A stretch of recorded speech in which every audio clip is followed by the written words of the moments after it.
নমস্কার বন্ধুরা, সোমা কিচেনের তরফ থেকে তোমাদের সকলকে অনেক অনেক স্বাগত জানাই। আজকে নিয়ে চলে এসেছি আলুর পরোটা বানানো হবে। আর কীভাবে বানাবো তোমাদের সঙ্গে শেয়ার করব। তেল বসিয়ে দিয়েছি আর এখানে নিয়ে নিয়েছি দুখানা একটা বড় সাইজের আলু নিয়ে নিয়েছি, ভালো করে মাখিয়ে নিয়েছি। পেঁয়াজ আর কাঁচা লঙ্কা কুচিয়ে নিয়েছি, ধনে পাতা নিয়ে নিয়েছি আর গোলমরিচের গুঁড়ো। তেল গরম হয়ে গেছে, দিয়ে দেবো পেঁয়াজ।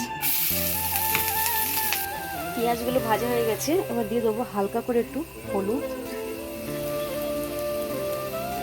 বেশি দেবো না।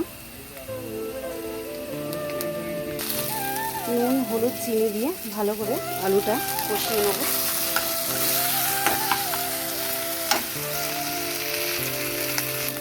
দিয়ে দেবো ধনে পাতা আর গোলমরিচের গুঁড়ো।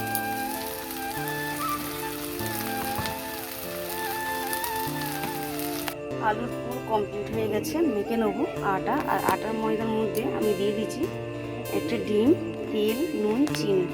এবার ভালো করে আমি এটাকে মাখিয়ে নিয়ে ভালো করে জল দিয়ে মাখিয়ে নেবো। ময়দাটাকে ভালো করে মেখে নেবো। আটা মাখা হয়ে গেছে, এবার একটা পাত্র দিয়ে ঢাকা দিয়ে রাখবো। চাটু বসিয়ে দিয়েছি, এবার আমি এক এক করে পরোটাগুলো বেলে নেবো। একটা বেলে তার উপরে দিয়ে দিয়েছি আলুর পুর। একটা বেলা কমপ্লিট হয়ে গেছে।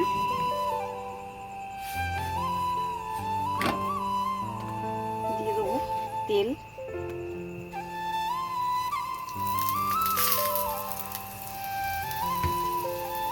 একটা হয়ে গেছে, নামিয়ে নেবো।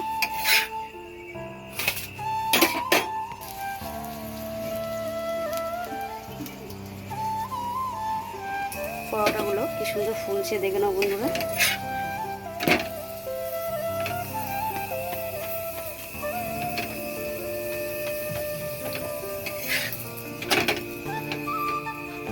পরোটা ভাজা হয়ে গেছে, নামিয়ে নেব।